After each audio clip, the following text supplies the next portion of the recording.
હવે આગળ વાત કરીએ તો ઉજ્જૈનમાં જગત વિખ્યાત જ્યોતિર્લિંગ મહાકાલ મંદિરમાં આગ લાગતા શ્રદ્ધાળુઓમાં હડકંપ મચી જવા પામ્યો હતો। ધુમાડા બાદ ભયાનક જ્વાળાઓ આસમાનમાં ઉઠી। મહાકાલ મંદિરમાં આગથી શ્રદ્ધાળુઓમાં હડકંપ। ઉજ્જૈનમાં આવેલ જગવિખ્યાત જ્યોતિર્લિંગ મહાકાલ મંદિરમાં આગ લાગતા શ્રદ્ધાળુઓમાં હડકંપ મચ્યો હતો। મધ્યપ્રદેશના ઉજ્જૈનમાં સ્થિત બાબા મહાકાલેશ્વર મંદિરમાંથી સોમવારે એક મોટા સમાચાર સામે આવ્યા છે। મંદિરના ગેટ નંબર 1 પાસે બનેલા સુવિધા કેન્દ્રની ઉપર અચાનક આગ લાગી ગઈ। આ ઘટના બપોરે 12 વાગ્યાની આસપાસ બની હતી, જેને કારણે ત્યાં અંધાધૂંધીનો માહોલ છવાયો।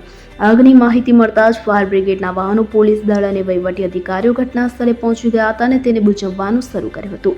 મંદિરમાં ચોક્કસ કયા ઠેકાણે આગ લાગી? મંદિર સંકુલ પાસે બનેલા સુવિધા કેન્દ્રની છત પર પ્રદૂષણ નિયંત્રણ બોર્ડનો કંટ્રોલ રૂમ છે। અચાનક ત્યાં આગ લાગી। પહેલા ત્યાંથી ધુમાડો નીકળતો જોવા મળ્યો, પછી થોડી જ વારમાં આગની જ્વાળાઓ આકાશ સુધી પહોંચી ગઈ। આગ ઝડપથી ફેલાવા લાગી કે જેને કારણે ત્યાં હાજર ભક્તો અને સ્ટાફમાં ગભરાટ ફેલાઈ ગયો।